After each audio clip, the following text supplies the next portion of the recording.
Senhoras e senhores, IBeus no ar.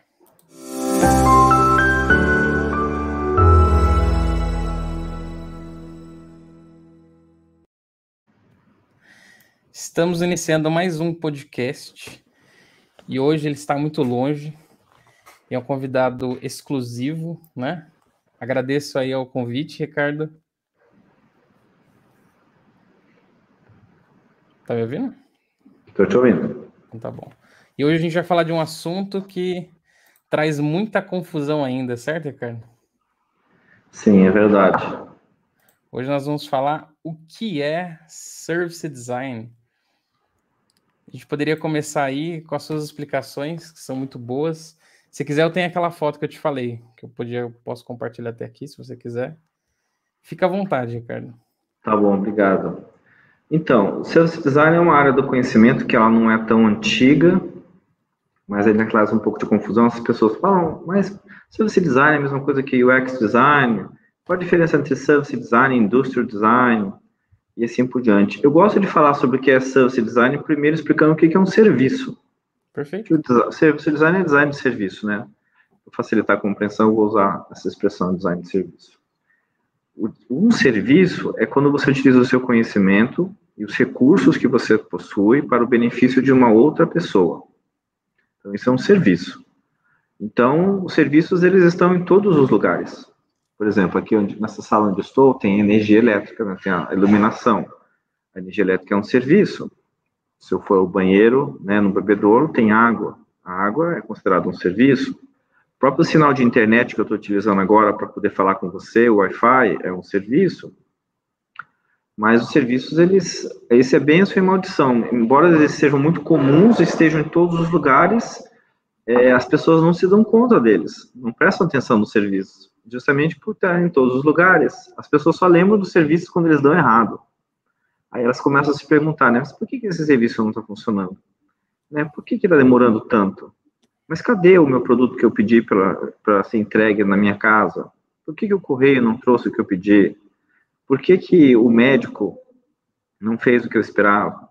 Então, quando os serviços não dão certo, a gente lembra de uma pessoa chamada designer de serviço, porque ele é que projeta o serviço, né?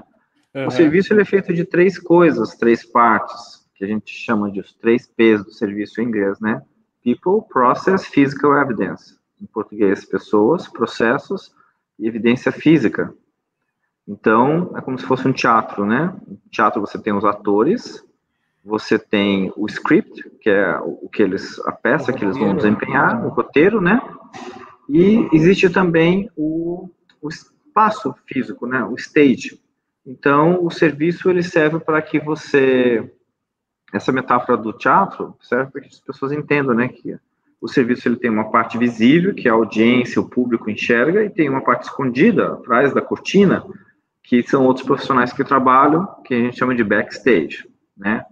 Então, se a gente pudesse fazer uma definição do que é o design de serviço, o design de serviço significa você organizar esses 3 componentes de uma maneira a atender uma necessidade, né? Então, como que as pessoas devem trabalhar, os processos devem acontecer e como que a evidência física, os aspectos tangíveis, devem ser orquestrados para que eu consiga entregar a melhor experiência para as pessoas. Quando a gente começa a trabalhar nesse sentido de serviço, a gente acaba, de certa maneira, tocando em processos, né? Quando você está desenhando o service design, ou se pensando, ou projetando, evidentemente, esses processos também podem estar no backstage, ou seja, também pode estar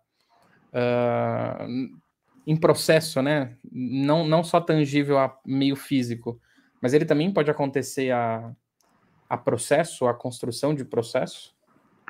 Olha, assim, os processos eles estão em todos os lugares.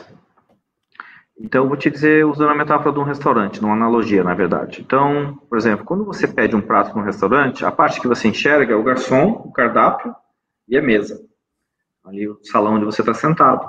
Quando você dispara o pedido, tipo, eu quero comer batata frita. Então, isso vai disparar um processo lá na cozinha que eu não estou enxergando. Tem uma série de coisas acontecendo. Tem uma pessoa que vai no estoque, que vai pegar as batatas, vai trazer para a cozinha, e essas batatas vão ser cortadas, elas já estão prontas num saco eu comprei industrializado, eu vou começar a fritar essas batatas. Então, acontece uma série de coisas que eu não enxergo, que podem dar muito certo ou muito errado, até o momento em que o garçom traz o meu prato. Então, existe uma interação visível, os processos visíveis, no caso, o processo de fazer o pedido, mas tem o processo de produção do alimento que eu não enxergo. Mas o fato é que, para mim, não faz diferença. Eu só quero comer minha batata. Se isso está funcionando bem, ótimo. Eu não quero saber se tem um monte de gente, se tem equipe, se essa batata ela veio congelada, se ela veio num saco amarelo ou vermelho. Eu só quero saber, a minha batata vai vir do jeito como eu gosto, na textura, na temperatura, quantidade de sal que eu quero. É isso que eu espero, né? Então, sim, existem processos que estão fora da minha visão e os designers de serviço, eles pensam nesses processos também. O service design, ele não está fechado somente para B2C, né? No customer. Também pode trabalhar para B2B também, certo? Sim, essas expressões B2C, B2B, a gente tem uma visão um pouco diferente que a gente chama, na verdade, de H2H, ou de humano para humano. Porque não importa se é empresa, se é empresa consumidor, o fato é que dos dois lados tem gente. Tem gente do lado de cá e tem gente do lado de lá. E essas pessoas têm necessidades. Né? É bom escutar isso e pensar que não é o único que pensa dessa maneira também. Exatamente. Então, essa distinção, ela no fundo, a gente trabalha com stakeholders, né? São as partes interessadas. Então, os stakeholders, eles só mudam em quantidade, de posição, mas, no fundo, quando uma empresa está interagindo com outra, vou dar um exemplo. Aqui na Universidade do Lessono tem uma empresa de limpeza. Inclusive, daqui a pouco, se fizer algum barulho, você já vai saber que são eles aqui limpando o final do expediente. Então, a SCAD não contrata essas pessoas isoladamente, ela contrata uma empresa, essa empresa chama essas pessoas. Então, são duas empresas interagindo entre si. Mas existe toda uma cadeia, né, tem toda uma jornada entre a SCAD ter a necessidade de limpar o prédio, e ela tem que encontrar uma empresa que consegue fornecer esse serviço, ela entra no processo de negociação, fecha-se um contrato, e aí fornece-se todas as chaves e as senhas para que eles possam acessar o prédio. Então, você percebe que tem uma sequência de passos que acontecem e que eles têm que ser cuidados, né? Então, obviamente que isso é do ponto de vista da empresa de limpeza. Ela tem que estar preocupada com como que é essa experiência de um cliente que vem de fora e precisa de ajuda para limpar. Subindo mais um nível, tenho a limpeza e a escola. A união dos dois seria o Complex System Design ou não? Eu acho que eu prefiro usar um exemplo de uma compra de uma casa, para ficar mais fácil para entender. Tá. Então, imagina que eu preciso comprar uma casa. Cheguei a uma certa idade, eu tenho lá uma poupança guardada, eu tenho um dinheirinho para dar uma entrada, e eu penso assim, acho que agora eu não quero mais pagar aluguel, que eu vou comprar uma casa. Comprar uma casa não é uma coisa do tipo, falo com uma pessoa, passo o dinheiro e a casa veio para mim. Percebe que são vários serviços que vão ter que entrar em ação até que no final eu possa dizer, essa casa é minha. Então, eu tenho um serviço de encontrar a casa. Então, esse é um serviço específico. Então, achar a casa é uma coisa que pode funcionar mal ou bem. Depois eu tenho uma outra coisa que é conseguir um financiamento de uma instituição bancária. Isso significa conseguir a aprovação do crédito e tudo mais.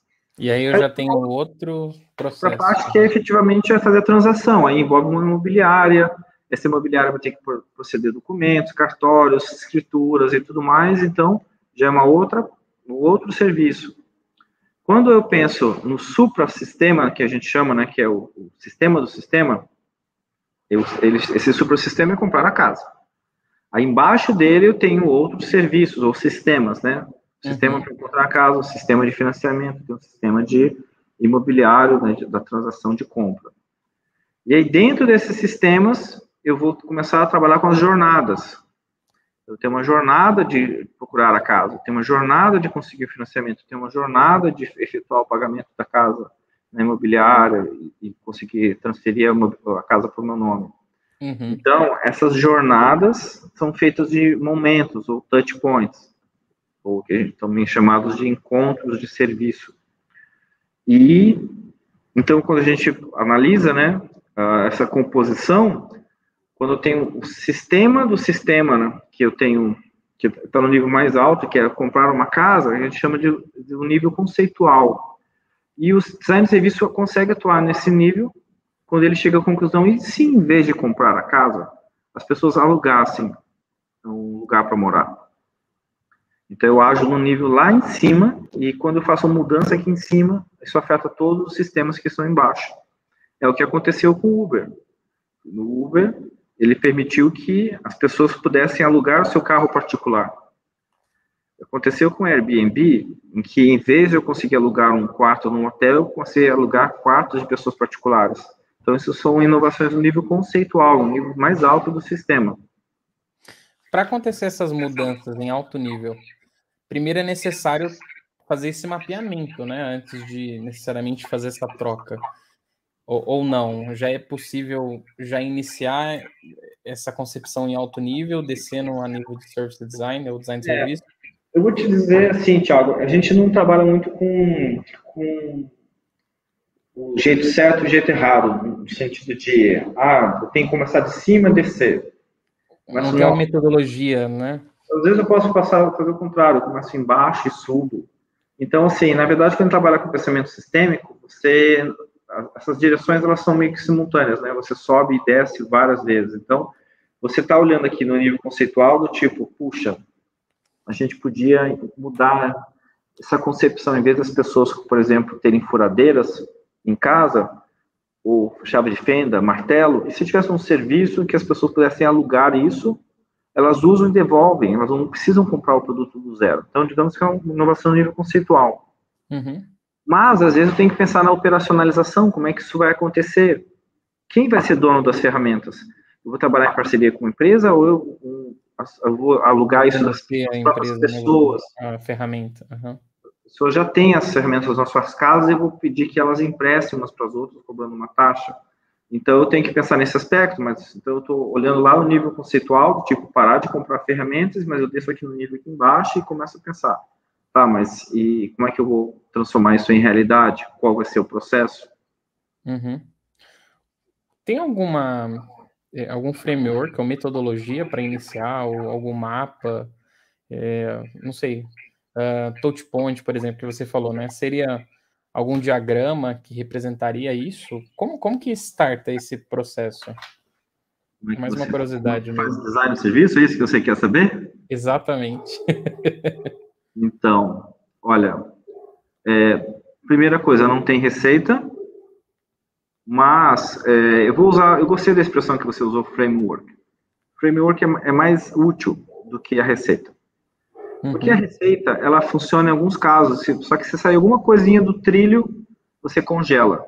Você fica parado assim do tipo, puxa vida, e agora o que eu faço? Não sei o que eu vou fazer. O framework, ele é mais flexível no sentido de que não importa o que vier, eu consigo dar conta. Então, o framework inclui mindsets, que são formas de pensar, né? Uhum. Esses mindsets permitem que você tenha um mindset de conhecer pessoas, é um mindset. Certo. Conhecer o contexto é um outro mindset. Eu tenho um mindset do tipo, tirar sentido da pesquisa que eu fiz. É um outro mindset. Aí depois eu tenho que gerar possíveis futuros, possíveis cenários, possíveis soluções. Já é um outro mindset. Depois eu tenho que ter um mindset que tem que me ajudar a priorizar coisas. Priorizar o que vai ser mais importante. Então, de certa forma, essas diferentes formas de você enxergar as coisas são mais úteis do que ferramentas e do que métodos. E esse framework possui ferramentas e possui métodos que você pode utilizar, mas quem determina quando que usa e quando não usa é o mindset, que é essa forma de você pensar que é diferente. Uhum. A pesquisa está intrinsecamente ligada ou é possível fazer iniciar esse trabalho sem pesquisa? Fazer design de serviço sem pesquisa? É, mais uma provocação mesmo. Então, veja, eu vou usar uma explicação bem simples. O que é design? Vamos pensar na palavra design primeiro. O que um designer faz? Um designer, ele gera conhecimento. O produto final de todo design é conhecimento. Conhecimento sobre o quê? Conhecimento sobre o futuro. Sobre um plano, uma intenção de algo que deve ser construído. E isso é design. Perfeito. Então, como o design, se ele vai produzir conhecimento, ele precisa, o conhecimento é o bolo, é o prato principal que vai ser gerado.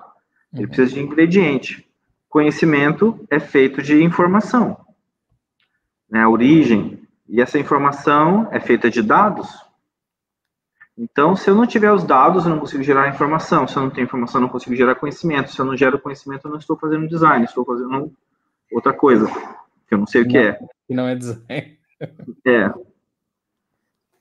E na sua visão, assim, evidentemente depende tudo de qual que é o trabalho, qual que é o processo, qual que é o negócio, né? Mas inicialmente, se fosse iniciar uma pesquisa, teria alguma pesquisa em mente que você acha que é mais efetiva que outra, ou não? Tudo depende do contexto, ou... Eu não estou procurando uma receita, né? Eu acho que é mais entender qual seria o mindset que eu usaria em cada momento, né? Tiago, não me engana, Tiago. Não tenta passar a perna em mim que você não vai conseguir. Você quer receitinha assim, porque todos querem, e não é um problema querer a receita. Eu, muitas vezes, quero as receitas para as coisas também, não é um problema, entendeu? Mas, assim, eu vou explicar para você, eu vou usar uma outra analogia que não é só o design que utiliza, que é o conceito de voz. Tá. O que é a pesquisa? A pesquisa, em essência, ela significa escutar vozes. Aí você pensa assim, então a minha avó acho que fazia pesquisa, porque ela dizia que ela escutava umas vozes de vez em quando. Eu falei assim, não é essa voz que eu estou falando. A voz que a gente tem que escutar é a voz do consumidor, a voz do usuário, a voz do funcionário, a voz do processo, a voz do dono do negócio, a voz da concorrência, a voz do planeta, né, das necessidades ambientais do planeta. Então, são várias vozes que a gente escuta, e esse processo de você conseguir escutar essas vozes, prestar atenção nelas, é essencial, porque é daqui que eu vou extrair as necessidades que não estão sendo atendidas das pessoas. Então, às vezes, tem um serviço que ele não está funcionando. As pessoas têm uma necessidade, então eu vou fazer ajustes baseado no que eu estou ouvindo. Se eu não consigo escutar nunca, as empresas não fazem pesquisa de nenhum tipo, elas não monitoram, né, a satisfação, não monitoram como as coisas estão acontecendo, e elas, portanto, não ouvem, elas não conseguem simplesmente trabalhar, não conseguem fazer os projetos e fazer esse processo eu vou chamar esse processo de adaptação. Tá. As empresas, elas precisam se adaptar. Mas elas se adaptam ao quê? Elas se adaptam àquilo que está do lado de fora das organizações, o ambiente. O ambiente está em constante mudança. Se você não ouve esse ambiente, não sabe o que está acontecendo lá fora, tipo assim, está chovendo, então eu vou levar algum guarda-chuva. Está chovendo, então eu vou fechar as janelas. Está chovendo, então eu não posso ir embora agora. Então, quando você escuta o que está acontecendo lá de fora, e o consumidor, ele está do lado de fora da empresa, ele vive dentro, ele não é um funcionário seu, né? Ele não obedece às suas ordens. Então, quando eu escuto tudo que está do lado de fora, esse processo de escutar essas vozes, né, permite que eu me adapte. E a adaptação é essencial para a sobrevivência do negócio, das empresas, das organizações, dos serviços, né? E então, quando a gente fala assim, sobre qual que seria a melhor pesquisa a ser feita, a pesquisa que permite que você entenda o ambiente. Não só o ambiente de fora, mas é importante entender o ambiente de dentro, porque a empresa tem necessidades, os funcionários têm necessidades, os fornecedores têm necessidades, né, que trabalham em parceria com a sua organização, e, em essência, quanto mais vozes eu ouvisse, melhor. Porque esse é um problema sério que acontece no design. Às vezes eu esqueço de uma voz importante, Não sei, você é casado? Sou casado. Você é casado. Então, sabe quando você toma uma decisão e esquece de consultar a tua esposa? Que é um Sei bem. stakeholder importante? Uhum. E aí lá na frente ela barra o projeto e fala assim, não, ninguém vai fazer isso que você está falando. Aí você já fez promessa, você já disse pro conhecido, não, eu vou jogar futebol com você. Ela falou assim, não, você não vai jogar futebol, você vai cortar a grama. Então, sabe quando essa coisa de esquecer uma voz importante, ela pode dar todo tipo de problema. Isso faz parte do rol de doenças das organizações, né? Às vezes ela esquece um elemento importante, como a empresa que sei lá, ia construir uma hidrelétrica, esqueceu de consultar os índios que moravam na aldeia, né, ali na reserva indígena, e ela ia ser alagada, e aí isso deu um maior problema, porque você esqueceu de consultar os índios. Eu estou citando um exemplo de engenharia, mas isso vale para serviços também. Uhum. Né? Às vezes você fala com todo mundo, mas não fala com seus funcionários. Está todo mundo sabendo da mudança, mas os seus funcionários não sabem de nada. E aí os seus funcionários são quem vão executar o serviço, né, as operações do cotidiano. Às vezes você não ouve o dono da empresa, ouve todo mundo, mas o dono da empresa, que é quem determina a direção e a visão, você não escuta. Então, você percebe como as vozes são importantes. Então, a pesquisa não é uma coisa que a gente faz, porque está lá no livro, que diz que tem que fazer pesquisa. Não, eu faço porque se eu não fizer, vai dar tudo errado, entendeu? Uhum, é caótico. Gostei. Legal que agora está dando para planar mais ainda, né?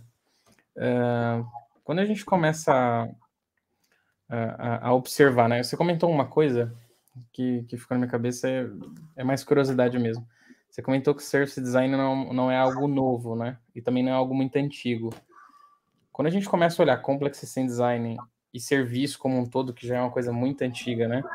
Que vem junto, acarretando com a humanidade. Da onde que se formou o Service Design? Da onde que surgiu essa necessidade? Ou da onde ele se alimenta, sabe? Da onde que ele nasceu? Vou dar um exemplo, né? Se a gente for olhar UX, ele é uma junção de várias arinhas, conforme foi acontecendo, ele foi se formando, né? Olha, eu vou te dizer, assim, eu não sou especialista em história do design de serviço, tem pessoas que fazem isso melhor, eu posso depois recomendar fontes para que você possa consultar, tem um e-book bem legal disponível online, se você quiser depois disponibilizar para as pessoas que estão assistindo o canal, mas eu vou te dar uma definição que vai ajudar você a refletir sobre essa resposta. Perfeito. Quando foi que surgiu o primeiro serviço na história da humanidade? Consegue imaginar? Quando foi a primeira vez que teve um serviço? Me pegou. Eu já dei a definição do que é um serviço bem no começo dessa conversa. O que é um serviço? Então, sabendo que um serviço é o uso do conhecimento, dos seus recursos, para o benefício de outro. Agricultura? Quando foi que surgiu o primeiro serviço? Agricultura, a necessidade de... Se a gente for lá no passado, né, caça e coletor... Pode ser, é um exemplo em que é necessário você precisar de ajuda de outras pessoas para que consiga executar uma tarefa ali. Mas se a gente for analisar de um modo bem simples, foi quando surgiu o segundo ser humano. Entendi, faz sentido, entendi. Eu só tinha um, ele não tinha para quem pedir ajuda, certo? Certo. Quando você tem um segundo, quando existia uma tarefa, tipo, eu tinha que carregar um animal pesado. Uhum. Eu tinha que arar a terra, mas sozinho eu não conseguia. Eu tinha que carregar um objeto pesado, uma pedra, para poder fazer uma casa. Tinha que cavar um buraco, tinha que proteger, né, alguém, e eu não conseguia fazer isso sozinho. Eu podia pedir que uma outra pessoa, usando os recursos que ela tem, força, inteligência, recursos materiais, a casa, as ferramentas, para que ela pudesse me ajudar. Então, se você for analisar sobre essa ótica, o serviço é muito velho. É muito velho. Os serviços são velhos, mas o design de serviço não necessariamente. Na sua visão, o que mudaria nesse contexto? Então, veja, a definição que a gente tem de design de serviço é quando você utilizou, você passou a olhar sobre a perspectiva dos 3 componentes do serviço: pessoas, processos e evidência física. Uhum. E você começou a enxergar como essas 3 coisas se articulavam juntas para que você conseguisse influenciar a experiência da melhor forma possível. Até porque experiência não se cria, não se projeta experiência, se influencia experiências. Experiências não podem ser projetadas porque a gente não é Deus, a gente não manipula pessoas. Então, por exemplo, a primeira vez que apareceu a expressão design de serviço foi num projeto feito por Linda Shostak, que trabalhava no Citibank, e ela construiu o que seria o Service Blueprint, o blueprint do serviço. O blueprint eu posso traduzir em português como a planta baixa.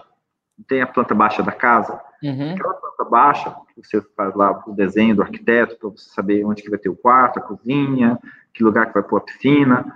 Aquela planta baixa chama-se blueprint. Então, o serviço, você faz uma planta baixa, determinando, tipo, ó, vai ter tantas pessoas, essas pessoas, elas fazem desse jeito, elas entram em ação aqui, o que inicia o processo é quando a pessoa manda um e-mail, aí ela clica nesse botão. Então, tem uma série de tarefas que são feitas por certas pessoas dentro de um espaço, pode ser um espaço digital, um espaço físico. Então, quando você começa a articular essas três coisas juntas, você está fazendo o que é o design de serviço. No então, fim, o que se transformou foi, com o meio digital, o serviço só se moldou o meio digital para o ser humano, né? Os meios digitais, eles lidam com jornadas que geralmente são digitais. Essa distinção digital-analógica ela é bem perigosa, porque do ponto de vista de serviços, é muito difícil você encontrar uma coisa que é pura física, puramente analógica, ou ela é puramente digital, totalmente. Geralmente ela fica mais no meio termo dessas duas coisas. Ela é digital, mas tem aspectos físicos. Então, por exemplo, eu posso fazer um processo aqui de solicitar o Uber. Faço tudo pelo celular, até o ponto que eu preciso que o carro chegue. Aí vem uma coisa física, eu entro dentro dela e me transporta. Vou pedir comida pelo celular. Faço todo o processo pelo celular, não toco nada físico, exceto o aparelho. Mas eu quero que chegue, não quero que chegue uma coisa digital na minha casa, dizendo, isso é uma pizza digital. Não. Cadê a pizza? Eu quero minha calabresa. Traga meu pepperoni, senão eu vou ficar muito bravo. Então, ele tem uma vivência digital e outra física. Existem os serviços puramente digitais, estou tentando lembrar de algum exemplo aqui, mas o que vem na minha cabeça, até um banco, né? Você lida ali com... Você pode entender que o dinheiro, se você nunca usa dinheiro físico, pode ser o caso de você ter uma experiência puramente digital, como o caso dos bancos digitais, que você usa cartão, você faz as transações, né, tudo pelo web, mas se você precisar de dinheiro em cédulas, vai ter uma existência física também. No caso de uma consulta com um médico. Então, você pode fazer o agendamento da consulta pelo telefone, mas em um determinado momento vai ligar uma câmera, ou alguém vai te ligar e você vai receber informação não digital, que é a voz do médico, ou a imagem dele numa TV, né, numa tela do aparelho.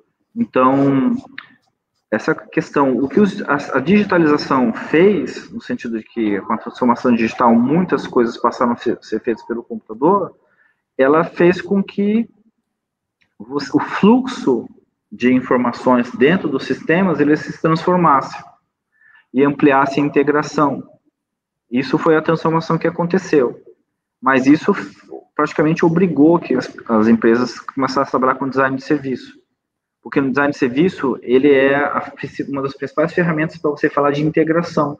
Como que você lida com diferentes departamentos que eles têm que conversar, trabalhar juntos, para que consiga entregar o valor que o cliente espera. Entendi. O Complex System Design, na verdade, ele é só um emaranhado de vários serviços interdependentes ou não, né? Se a gente for olhar nessa perspectiva, o Complex System Design é só mais um termo para explicar a complexidade que eu tenho de vários serviços nessa cadeia. Como você tinha explicado lá no começo, né? Parece que eu estou sendo redundante, mas é só para tentar fechar esse pensamento. Eu vou te dizer assim que o sistema é aquilo que você quer que ele seja. Se você quiser que ele seja complexo, ele vai ser complexo. porque tudo está interconectado, tudo está conectado com tudo. Então, se eu quiser complexidade, eu vou te dar complexidade. E para ter complexidade é simples, é só você lembrar que os sistemas têm uma hierarquia.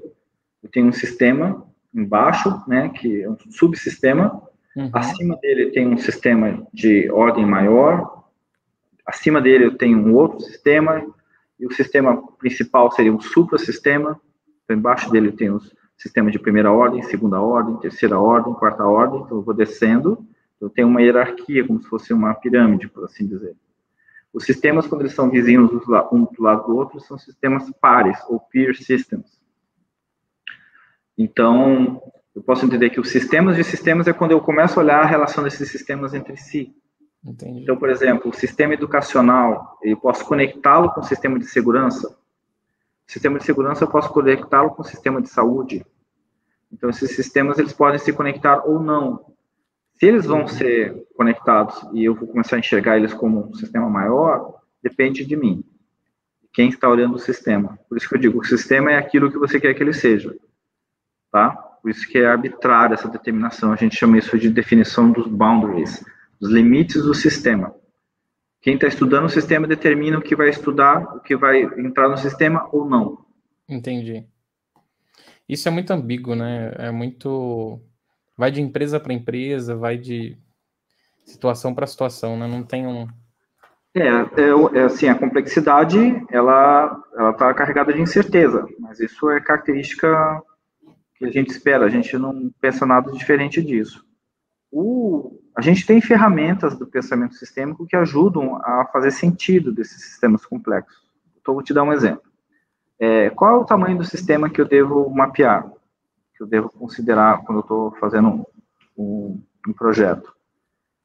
Você pode usar como critério que as variáveis pertencem ao sistema, né? As partes do sistema são consideradas variáveis.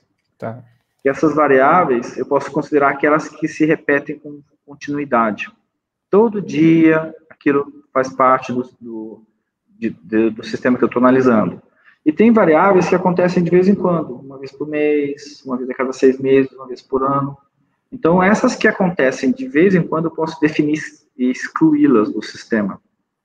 Então, vamos falar de serviço. Então, quando eu estou fazendo análise de um serviço, o que eu vou colocar dentro do sistema? Aquilo que acontece com repetição, com quantidade. Então, por exemplo, o processo de pedir uma pizza pelo delivery. Então, tem uma série de passos que acontecem com frequência.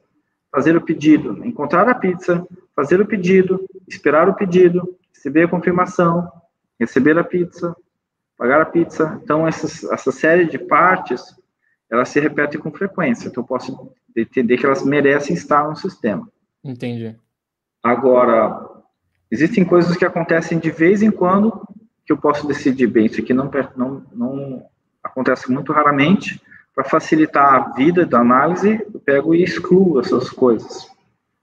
Mas aí você tem que tomar cuidado, porque às vezes excluir essas coisas significa falar de minorias. Pessoas, por exemplo, que têm alguma deficiência física, por exemplo, não é todo dia que liga uma pessoa que tem problemas, sei lá, de fala, ou de audição, ou é um cego, enfim.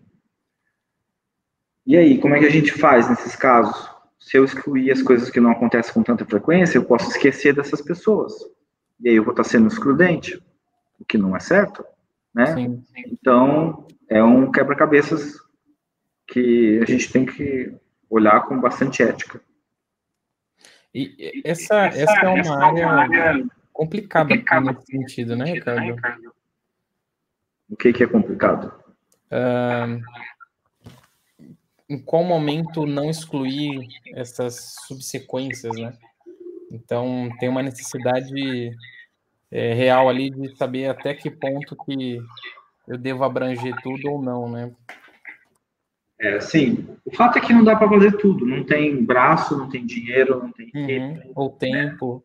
Né? Então, você tem que, por exemplo, quando um determinado grupo não faz parte do grupo que você atende, você tem que procurar tratá-lo com o máximo de educação possível e explicar isso para ele, do tipo, olha, o nosso público, ele tem essas características, precisa que seja dessa forma.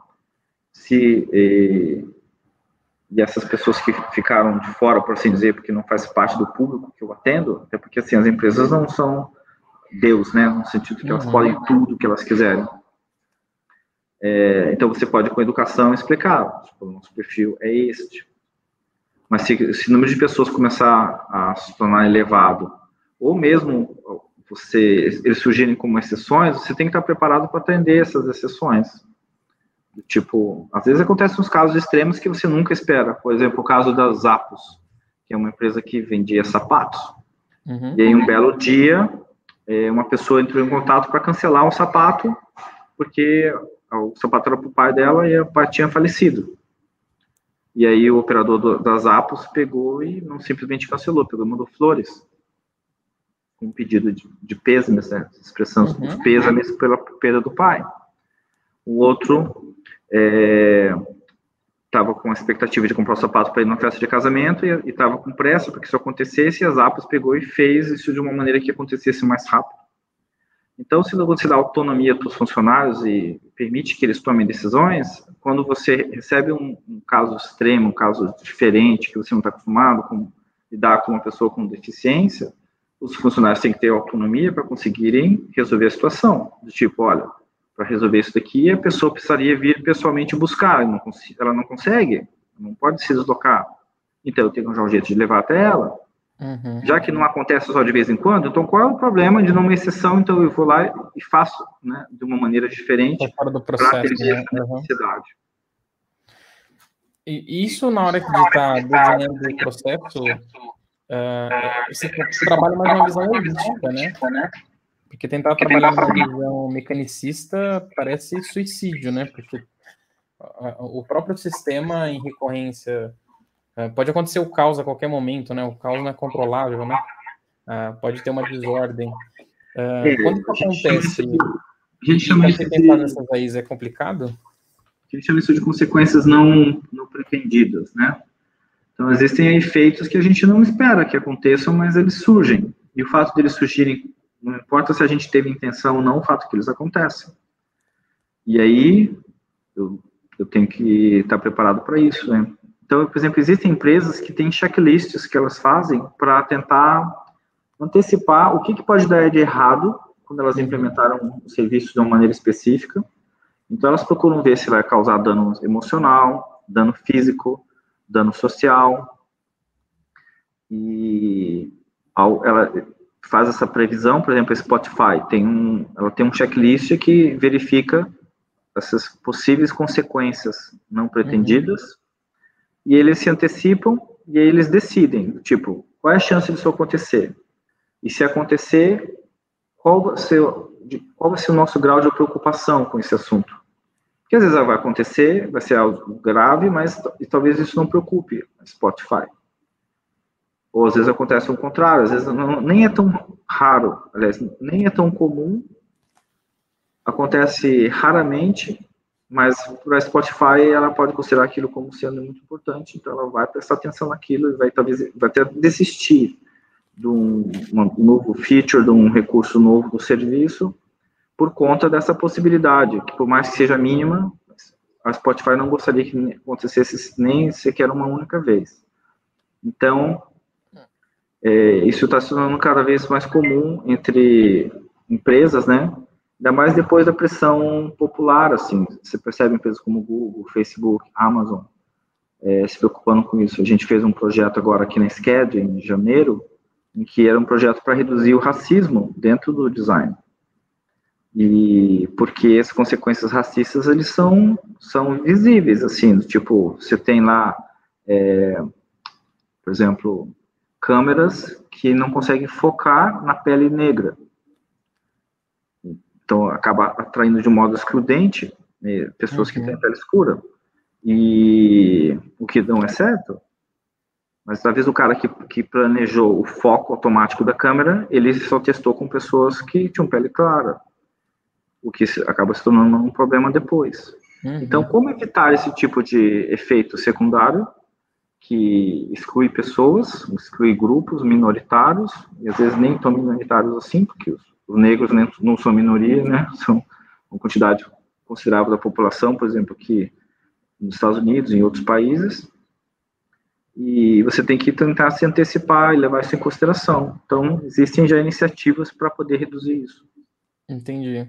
Ou seja, não é fixo, é imutável, né?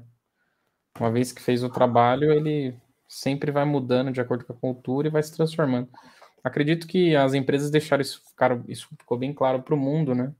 Com a pandemia e tudo que aconteceu, todas essas transformações, né? A todo instante. O mundo continua mudando o tempo todo, né? E ele vai mudar cada vez mais rápido com uma quantidade de pessoas maior. Porque quando o mundo tinha 100 pessoas, né, você tinha 100 oportunidades para que alguém tivesse alguma atitude que gerasse um efeito ou positivo ou negativo. Agora, com bilhões de pessoas, tem bilhões de oportunidades para gerar diferença. Então, isso pode trazer resultados inesperados. Perfeito. Acho que está bem claro a distinção dos dois. Só queria pegar um tema só para a gente fechar para ir para o quadro, né, do Perguntas Clássicas. Você fez um comentário que eu adorei. Nós não somos deuses e não conseguimos provocar, não fazemos experiência no outro, né? A gente influencia a experiência.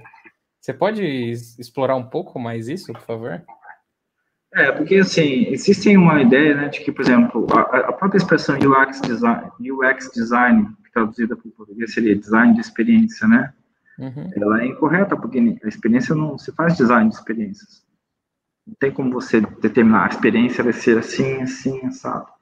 Porque se desenhar ou projetar uma experiência significaria prever, controlar, manipular a experiência dos outros, né? E as pessoas não são ratos de laboratório, que a gente consiga, né, fechar todas as variáveis, controlar o ambiente e fazer com que elas obedeçam os comandos que a gente dá para elas. Por isso nós não somos deuses, né? Não temos um poder acima do normal para poder modificar o comportamento de ninguém. Então, em vez de fazer design de experiência, a gente faz design para a experiência, que é diferente. Em última instância, a experiência vai depender do design que eu fiz, mas vai depender de fatores pessoais, fatores sociais, fatores ambientais. E os fatores pessoais e sociais, eu não tenho controle nenhum sobre isso. Eu tenho um controle parcial sobre aspectos da percepção, no sentido de os estímulos, né, como as cores, a apresentação dos textos, as texturas, as formas, a própria temperatura do ambiente, o ruído, o som. Essas coisas eu consigo ter um controle, mas também existem outras variáveis ambientais que eu não controlo, como o clima. Consigo dizer se consigo fazer que chova ou que não chova. O máximo que eu posso fazer é pôr uma lona para impedir que as pessoas se molhem. Uhum. Mas o clima mesmo eu não controlo, então é um controle parcial. É nesse sentido de que experiências não são projetadas, nós projetamos para a experiência. Perfeito. Tem algum ponto que você quer explorar antes da gente entrar no quadro? Ou tranquilo? Podemos ir para o quadro já. Então, perfeito. Deixa eu rodar aqui a vinheta, então. Só um minutinho.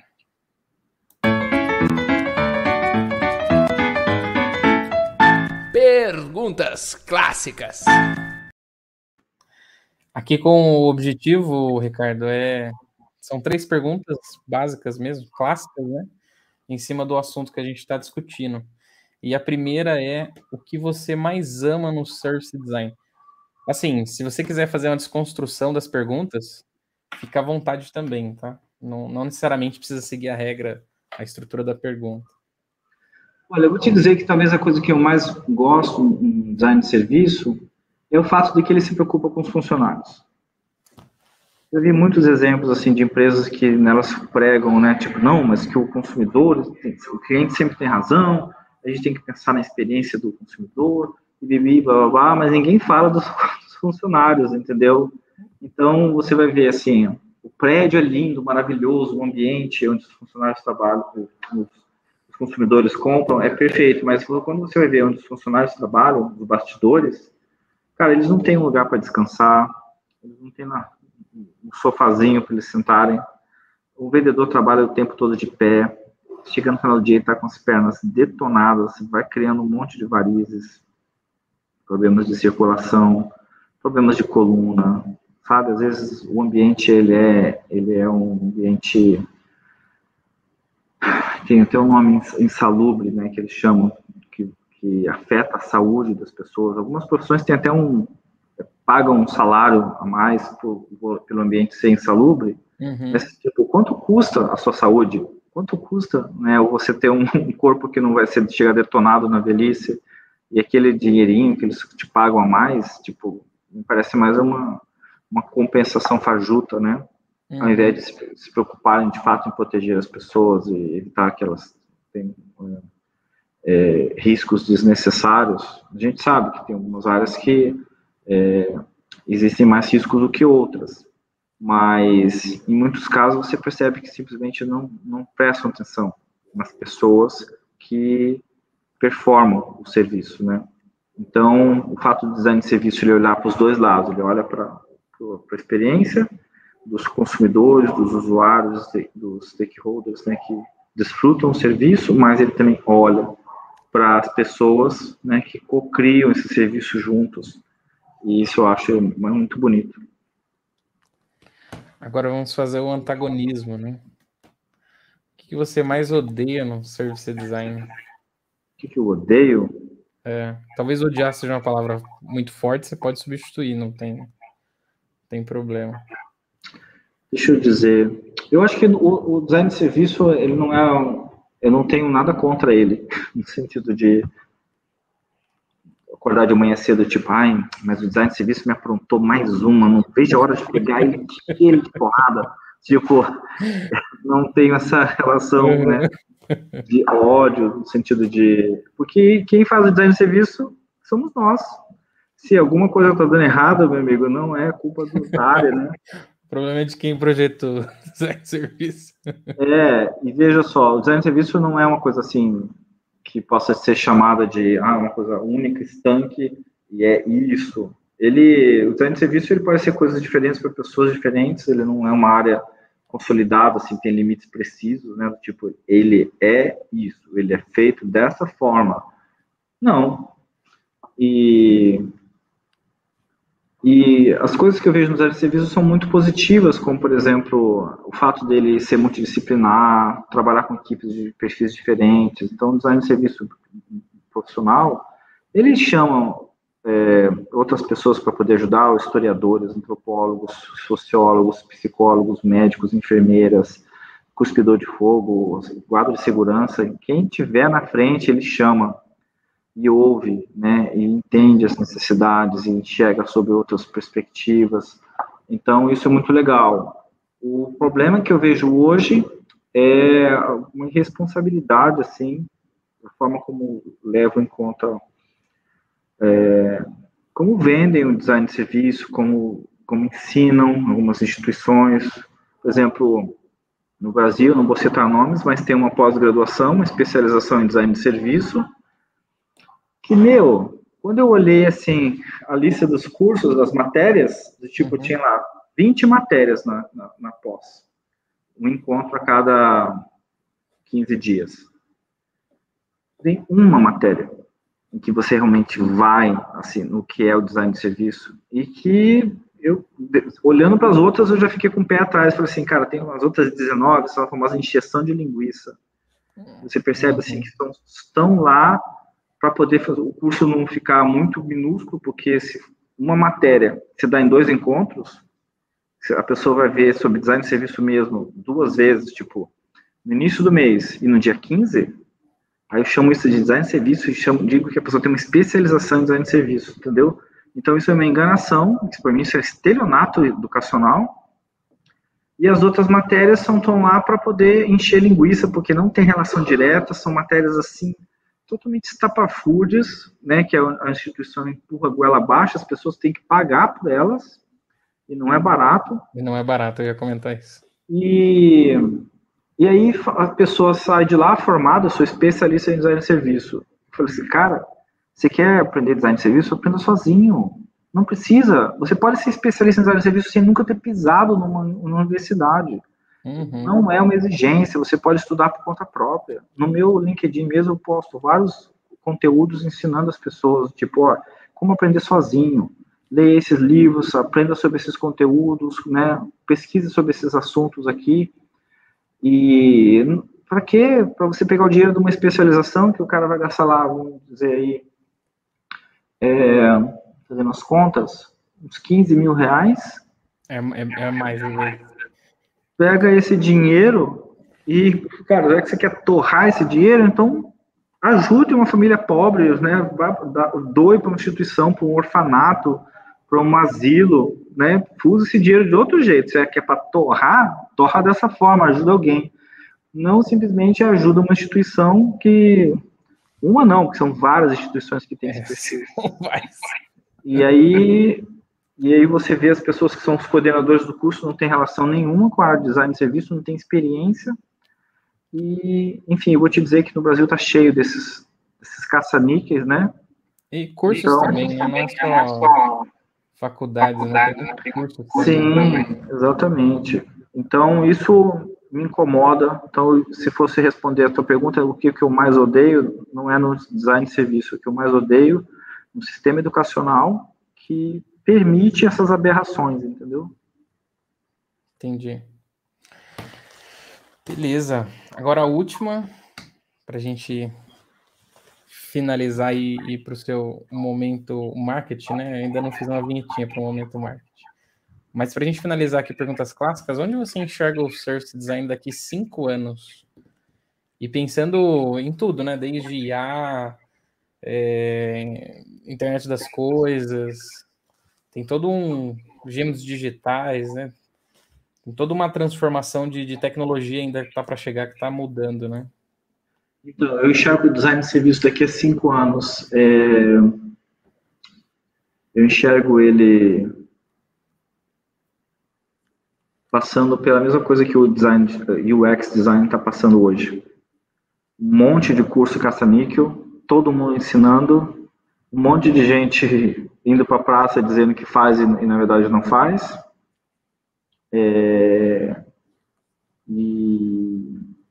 Ou seja, a minha expectativa não é otimista. A expectativa é de que ele vai virar tipo a bola da vez, as pessoas vão ficar, vai aparecer design de serviço para todos os lados, né? Porque tem uma galera de um monte de gente UX migrando para design de serviço e sem de fato ter boas formações para isso. Infelizmente, no Brasil a gente tem poucas instituições que ensinem design de serviço com seriedade. Eu vou te falar que na minha cabeça não me vem nenhum nome agora de instituição. Existem alguns profissionais isolados que podem fazer um bom trabalho. Eu não conheço os cursos que eles dão para poder falar bem ou mal, né? Então eu prefiro não me manifestar. Mas em termos de instituições mesmo de ensino, não consigo saber de nenhum nome que eu possa dizer com seriedade que faça um trabalho sério. E então, dentro dessa perspectiva, o que eu posso imaginar é que se nada for feito, o design de serviço vai ter uma reputação não das melhores, por assim dizer, né? Mas eu faço meu papel de formiguinha, né? No meu LinkedIn eu sempre vou postando conteúdo, vou tentando ajudar as pessoas, falando assim, olha, sugestões de leituras. Por exemplo, semana passada eu coloquei um livro que eu li, um livro muito bom, chamado A Quinta Disciplina, do Peter Senge, um livro sensacional. Eu considero o melhor livro que na minha estante, de todos os livros. Esse é o que eu mais gosto, meu xodózinho tá lá, todo grifadinho de amarelo, que é um livro sensacional. Então, eu falo assim, ó, pessoal, lê esse livro aqui, isso aqui é bacana, aqui eu aprendi bastante coisa útil, corra por aqui. Por exemplo, uma coisa que eu falo para as pessoas é assim, aprenda sobre marketing de serviços. As pessoas vão muito no design de serviço, mas tem um monte de conhecimento útil em marketing. E um conhecimento sólido, que já foi validado, né? Existem os textos clássicos do design de serviço, como do Vargo e Lush, falando sobre a lógica dominante de serviço, né? O Service Dominant Logic, que é uma leitura obrigatória para quem trabalha com design de serviço. Não tem, até onde eu sei, não vi em português, Mas, cara, Google Tradutor tá aí. Uhum. Eu já traduzi muito texto no Google Tradutor, copia e cola, vai traduzindo para poder ler, quando eu não conseguia falar inglês, né? E vai fazendo dessa forma, como autodidata, entendeu? Mas, de novo, não confie em cursos em que as pessoas não têm uma experiência na área de design de serviço. Você pede para a pessoa, fala assim, então me mostra o seu portfólio, mostra os seus cases, explica como você fez, e você vai ver que essas pessoas não têm nada disso, as instituições não mostram, não têm exemplos. Então, assim, como que você vai ensinar uma coisa que você não faz? Como você vai ensinar pessoas a cozinharem sendo que você nunca pisou numa cozinha? Então, é o mínimo que se espera, entendeu? Uhum. Perfeito. Agora, para encerrar, que eu acho que você até começou, eu até não deixei. Eu deixo esse espaço agora, Ricardo. Caso você queira divulgar alguma coisa ou queira passar alguma mensagem, é seu momento agora. Fica à vontade antes da gente encerrar. Eu quero agradecer o convite, Thiago, bastante honrado por você ter me chamado para participar desse momento, poder contribuir um pouco com as minhas ideias. E eu tenho um site na internet, se alguém tiver interesse em saber mais do que eu penso, né, chamado ideiasricardomartins.wordpress.com. Ideias Ricardo Martins, tudo junto. Então lá tem textos em português, textos em inglês, em que eu faço várias análises e críticas a respeito do design. Inclusive tem um texto bem interessante lá que eu falo que 8 provas de que o design thinking é um modismo, para a galera que gosta de um fogo fogo de palha, né? Lenha na fogueira. Tá lá esse texto aí para você se divertir, tem inglês e português. E tem o meu perfil no LinkedIn, que eu sempre estou postando, fique à vontade para entrar e mandar mensagens. Eu respondo todas as pessoas que falam comigo. Posso demorar um pouco, mas procuro responder. E tenho procurado ajudar também pessoas que querem começar a estudar design de serviço, que querem criar seu portfólio, começar com o pé direito. Me procurem lá, no que for possível, vou poder ajudar vocês. Perfeito. Ricardo, muito obrigado. De novo, agradeço muito você ter aceitado o convite.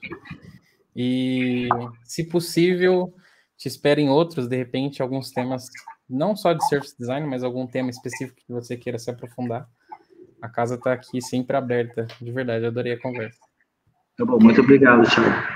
Beleza, obrigado, viu? Valeu. Valeu.